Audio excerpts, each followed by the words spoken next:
శంకర్ కు దెబ్బ మీద దెబ్బ పడుతోంది. అసలే సక్సెస్ లేక ఇబ్బంది పడుతూ ఉంటే కాపీరైట్ చట్టంలో ఇరుక్కున్నాడు. రోబో కథ కాపీ అంటూ రైటర్ వేసిన కేసులో ఈడీ డైరెక్టర్ శంకర్ ఆస్తులను జప్తు చేసింది. పాన్ ఇండియా మూవీ తీయడానికి రాజమౌళి వంటి దిగ్గదర్శకుడికి ఇన్స్పిరేషన్ గా నిలిచిన శంకర్ కష్టాలు ఫేస్ చేస్తున్నాడు. కెరియర్ మొదట్లో భారీ బడ్జెట్ తో విఎఫ్ఎక్స్ ను పరిచయం చేసి హాలీవుడ్ రేంజ్ లో సినిమాలు తీసిన శంకర్ ను సక్సెస్ దోబూచులాడుతోంది. రోబో తర్వాత హిట్ పడలేదు. సూపర్ హిట్ అయిన రోబోనేమో వివాదం తీసుకొచ్చింది. రోబో కథను శంకర్ కాపీ కొట్టారని 2011లో తమిళ రచయిత ఆరూరు తమిళనందన్ కేసు వేశారు. విచారణ చేపట్టిన ఈడీ ఆరూరు కథకు రోబో కథకు పోలికలున్నాయని స్పష్టం చేసి కాపీరైట్ చట్టం 1957లోని సెక్షన్ 63ని ఉల్లంఘించారని వెల్లడించింది. శంకర్ కు చెందిన 10 కోట్ల 11 లక్షల ఆస్తులను ఎన్ఫోర్స్మెంట్ డైరెక్టర్ జప్తు చేసింది. అటు వరుస ఫ్లాపులతో ఉన్న శంకర్ కు ఈడీ కేసు పెద్ద తలనొప్పిగా మారింది. రోబో తర్వాత వరుస ఫ్లాపులు ఎన్నొచ్చినా భారతీయుడు 2తో శంకర్ కు ఉన్న పేరు డ్యామేజ్ అయ్యింది. పెద్ద బడ్జెట్ అవసరం లేకపోయినా గేమ్ చేంజర్ కోసం దాదాపు 400 కోట్లు ఖర్చు పెట్టించాడు. దీంతో సినిమా కాస్ట్ ఫెయిల్యూర్ గా మిగిలింది. శంకర్ పేరు చెబితే భయపడే పరిస్థితి వచ్చింది. భారతీయుడు షూటింగ్ టైంలోనే డబ్బును మంచినీళ్లలా ఖర్చు పెట్టిస్తున్నాడని దర్శకుడితో వేగలేక సినిమాను నిర్మాణ సంస్థ లైకా ఆపేసింది. కమల్ చొరవ చూపడంతో షూటింగ్ పూర్తయింది. భారతీయుడు 2 బడ్జెట్ పెరిగిపోవడంతో భారతీయుడు 3ని లైన్ లో పెట్టాల్సి వచ్చిందట. పార్ట్ 3 షూటింగ్ పూర్తి చేసుకున్నా రిలీజ్ కి నోచుకోవడం లేదు. ఈలోగా ఈడీ కేసుతో బ్యాడ్ సిచ్యువేషన్ ఫేస్ చేస్తున్నాడు శంకర్. ఒక్క ఫోటో చాలా కథలు పుట్టించింది. NTR Prashanth Neel movie shooting first day working still release చేశారు. ఈ ఒక్క ఫోటోతో రకరకాల కథలు సోషల్ మీడియాలో చక్కర్లు కొడుతున్నాయి. ఈ స్టోరీస్ వింటూ ఉంటే ప్రశాంత్ నీల్ తనదైన స్టైల్లోనే మాఫియా బ్యాక్ డ్రాప్ తోనే వస్తున్నాడా అనిపిస్తోంది. ఎలాగో మీరే చూడండి. యాక్షన్ ఎలివేషన్స్ కు పెట్టింది పేరైన ప్రశాంత్ నీల్ మరోసారి తన డార్క్ షేడ్ కథతోనే వస్తున్నాడా? 1960 నాటి బంగ్లాదేశ్ ఇండియా సరిహద్దు కథనెంచుకున్నాడా? రిలీజ్ చేసిన ఫోటోలో అంబాసిడర్ కార్లు సైకిళ్లు కనిపించడంతో పీరియాడిక్ కథతో తీస్తున్నాడా అంటూ రకరకాల కథలు పుట్టుకొచ్చాయి. ప్రశాంత్ నీల్ ఎన్టీఆర్ మూవీ కోసం గోల్డెన్ ట్రయాంగిల్ అనే ప్రమాదకరమైన మాఫియాను ఎంచుకున్నాడట. ఈశాన్య మయన్మార్, వాయువ్య థాయిలాండ్, ఉత్తర లావోస్లను కలుపుతూ ఏర్పడిన ఈ గోల్డెన్ ట్రయాంగిల్ ప్రాంతం 1950లో నల్లమందు తయారీకి వరల్డ్ వైడ్ పాపులర్ అయింది. డ్రగ్స్ ఇక్కడే పండించి ప్రపంచవ్యాప్తంగా సరఫరా చేసేవారు. ఈ గ్యాంగ్ల మధ్య ఎదిగిన ఓ నాయకుడిగా తారక్ కనిపిస్తాడట. ఎన్టీఆర్ రోల్ ను సామాన్యుడిగా చూపించి మాఫియా సామ్రాజ్యాలను సమూలంగా నిర్వీర్యం చేసే పవర్ఫుల్ లీడర్ గా డిజైన్ చేశారని తెలుస్తోంది. ఇలా ఒక్క ఫోటో ఆసక్తికరమైన కథనాలు పుట్టించింది. కథ ఏదైనా నీల్ మాత్రం తనదైన బ్లాక్ షేడ్ తోనే సినిమాలు తీస్తాడు. ఈ కన్నడ డైరెక్టర్ కు మాఫియా గ్యాంగ్స్ కథలు కలిసొచ్చి కేజీఎఫ్ సిరీస్ సలార్తో హిట్స్ కొట్టాడు. 2000 మంది జూనియర్ ఆర్టిస్టులతో సినిమా మొదలైందని ప్రకటించడంతో బడ్జెట్ ను 400 కోట్లుగా అంచనా వేసేశారు. బాలీవుడ్ బోల్డ్ బ్యూటీ ఊర్వశి రౌతేలాతో పాటు ఫ్యాన్స్ కూడా ఊపిరి పీల్చుకున్నారు. బాలయ్యతో జతకట్టిన డాకు మహారాజ్ మూవీ ఓటీటీలో రీసెంట్ గా రిలీజ్ అయింది. దీనికి ముందు పెద్ద రచ్చే జరిగింది. రౌతేలా నటించిన సీన్స్ ను ఓటీటీలో తీసేశారన్న వార్త బయటకొచ్చింది. ఇందుకే ఓటీటీలో ఊర్వశి సీన్స్ సాంగ్స్ ఉన్నాయా లేవా? Watch the story. తెలుగులో ఐటెం సాంగ్స్ కే పరిమితమైన ఊర్వశి ఫస్ట్ టైం తెలుగులో ఇంపార్టెంట్ రోల్ పోషించింది. డాకు మహారాజులో 4-5 సీన్స్ తో పాటు ఓ పాటలో కనిపించింది అమ్మడు. సినిమా ఆ మధ్య హిందీలో రిలీజ్ అయి ఫ్లాప్ అయినా ఊర్వశి చేసిన సందడి అంతా ఇంత కాదు. ఓ నెల రోజుల పాటు ఇన్స్టాలో డాకుతో గడిపేసింది. డాకు హిందీ వెర్షన్ ప్రమోషన్ ని తనపై వేసుకుని కష్టపడింది. డాకు మహారాజ్ హిందీ ట్రైలర్ లో ఊర్వశి ఇమేజ్ యూజ్ చేసుకుంటూ ఈ అమ్మడే ఎక్కువ కనబడేలా డిజైన్ చేశారు. ఇంత చేసిన తర్వాత ఓటీటీ ఊర్వశి రోల్ తో పాటు పాట లేదంటూ ప్రచారం మొదలైంది. డాకు ఓటీటీ రిలీజ్ అంటూ విడుదల చేసిన స్టిల్స్ లో ఊర్వశి ఫోటో లేదు.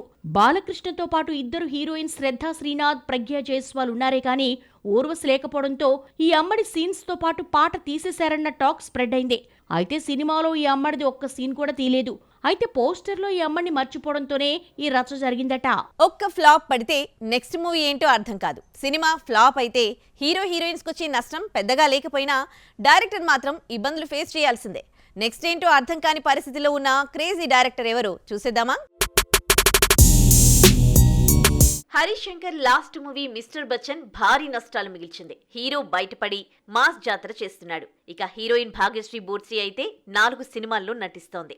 దర్శకుడు హరీష్ మాత్రం నెక్స్ట్ మూవీపై క్లారిటీలో లేడు. హరీష్ వరుణ్ తో తీసిన గద్దలకొండ గణేష్ హిట్ అయినా కెరీర్ గాడి తప్పింది. పవన్ కళ్యాణ్ తో ఉస్తాద్ భగత్ సింగ్ తీసే ఛాన్స్ వచ్చినా 3 ఏళ్లలో తీసింది 10% మాత్రమే.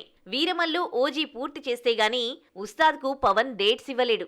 వారం 10 రోజులు డేట్స్ ఇస్తే పూర్తయ్యే వీరమల్లు ఓజీకే కాల్ షీట్స్ ఇవ్వని పవర్ స్టార్ ఉస్తాద్ కు డేట్స్ ఇవ్వడం కష్టమే. 3 ఏళ్ల పాటు ఉస్తాద్ తో గడిపేసిన హరీష్ బయటకొచ్చి రవితేజతో తీసిన మిస్టర్ బచ్చన్ ఫ్లాప్ అయింది. కథ రెడీగా ఉంటే చిరంజీవి బాలకృష్ణ డేట్స్ ఇస్తామని చెప్పినా ఎందుకో గానీ ఈ ప్రాజెక్టులు వర్కౌట్ కాలేదు. ఎనర్జెటిక్ స్టార్ రామ్ తో సినిమా ఉంటుందని హరీష్ చెప్పాడు. రామ్ ప్రస్తుతం miss Shetty mister Polishetty fame Mahesh direction లో నటిస్తున్నాడు. మిస్టర్ బచ్చన్ వచ్చి 6 నెలలు దాటినా హరీష్ డైరెక్ట్ చేసే సినిమా ఏంటో తెలియరాలేదు. ఆ హీరో ఈ హీరో అని అనుకోవడం తప్ప ఫైనల్ కాలేదు. సీనియర్స్ బాలయ్య చిరంజీవితో తీయడానికి ఈ ఇద్దరికి కమిట్ అయిన సినిమాలున్నాయి. యంగ్ హీరోలు సైతం బిజీనే. మరి రామ్ ను మెప్పించే కథతో ముందుకొస్తాడా లేదంటే ఊహించని హీరోను సెట్ చేసుకుంటాడో చూడాలి. మరి తెలుగులోనే కాదు ఇండియాలోనే రష్మిక హవా నడుస్తోంది. 2 నెలల గ్యాప్ లో 2 బ్లాక్ బస్టర్స్ సొంతం చేసుకుంది. 2025 ఫస్ట్ హాఫ్ లోనే రష్మిక నటించిన 2 పెద్ద సినిమాలు రిలీజ్ అవుతున్నాయి. ఆ సినిమాలు కూడా హిట్స్ అయితే ముద్దు గుమ్మల్లో రష్మికనే నంబర్ 1 అవుతుందా? Watch the story. 2 నెలల గ్యాప్ లో రష్మిక బాలీవుడ్ ను ఏలేసింది. గతేడాది డిసెంబర్లో రిలీజ్ అయిన పుష్ప 2 అయితే హిందీ రికార్డులను కొల్లగొట్టింది. హిందీలో 700 కోట్లు 800 కోట్లు రాబట్టిన తొలి సినిమాగా నిలిచింది. వాలంటైన్స్ డే నాడు చావాతో వచ్చి బాక్సాఫీస్ వద్ద కలెక్షన్స్ సునామీ సృష్టించింది. ఛత్రపతి శివాజీ కొడుకు సంభాజీ జీవిత చరిత్ర ఆధారంగా రూపొందిన చావా 7 రోజుల్లో 225 కోట్ల నెట్ కలెక్ట్ చేయగా 400 కోట్ల మార్క్ దాటుతుందని అంచనా వేస్తున్నారు. 2 back to back black busters తర్వాత రష్మిక అప్కమింగ్ ప్రాజెక్ట్స్ పై ఆసక్తి పెరిగింది. సల్మాన్ మురుగదాస్ కాంబోలో రూపొందుతోన్న సికిందర్ రంజాన్ సందర్భంగా రిలీజ్ చేస్తున్నాడు. ఫస్ట్ టైం సల్మాన్ తో జత కడుతూ సినిమాకు హైప్ తీసుకొచ్చింది రష్మిక చేతిలో ఇంట్రెస్టింగ్ లైనప్ ఉంది.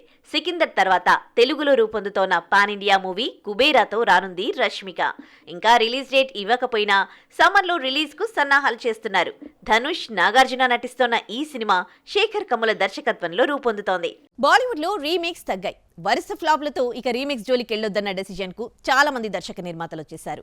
స్ట్రైట్ మూవీస్ స్త్రీ 2 చావా బాక్సాఫీస్ రికార్డులు క్రియేట్ చేయడంతో హిందీ కథలనే నమ్ముకున్నారు. అయితే తెలుగులో ఈ మధ్యనే హిట్ అయిన సినిమాను హిందీలో రీమేక్ చేయడానికి ప్రయత్నాలు చేస్తున్నారు. ఇంతకీ హిందీలోకి వెళ్లే మన కథేంటో చూసేద్దామా? సంక్రాంతికి వస్తున్నాం 300 కోట్ల గ్రాస్ 160 కోట్ల షేర్ కలెక్ట్ చేస్తుంది. F2, F3 తర్వాత వెంకటేష్ అనిల్ రావిపూడి కాంబినేషన్ లో రూపొందిన ఈ సినిమా లాంగ్ రన్ తో 50 రోజుల పాటు వసూళ్లను రాబట్టింది. ఇప్పుడు ఈ సినిమా హిందీలో తీసే ప్రయత్నం చేస్తున్నాడు నిర్మాత దిల్ రాజ్. సంక్రాంతికి వస్తున్నాం హిందీలో రీమేక్ అయినా అనిల్ రావిపూడి డైరెక్ట్ చేయలేడు. ఆల్రెడీ చిరంజీవి సినిమా పనుల్లో బిజీగా ఉంటే ఏప్రిల్లో సెట్స్ పైకి తీసుకొచ్చి 2026 సంక్రాంతికి రిలీజ్ చేయాలన్న పట్టుదలతో ఉన్నాడు. అనిల్ ప్లేస్ లో 2 హిందీ డైరెక్టర్స్ పేర్లు పరిశీలనలో ఉన్నాయి. ఇక హీరోగా అక్షయ్ కుమార్ పేరు వినిపిస్తోంది. హౌస్ఫుల్ సిరీస్ తో ఎంటర్టైన్ చేసిన అక్షయ్ కుమార్ వెంకీ రోల్ కు న్యాయం చేస్తాడన్న ఆలోచనలో మేకర్స్ ఉన్నారట. సంక్రాంతికి వస్తున్నాంను 41 కోట్ల కమ్మితే వరల్డ్ వైడ్ 160 కోట్లు కలెక్ట్ చేస్తుంది. ఊహించని బ్లాక్ బస్టర్ కు సీక్వెల్ రానుంది. 2027 సంక్రాంతికి పార్ట్ 2 తో వస్తామని వెంకటేష్ అనౌన్స్ చేశాడు. ఈలోగా చిరంజీవి సినిమా పూర్తి చేస్తాడు అనిల్.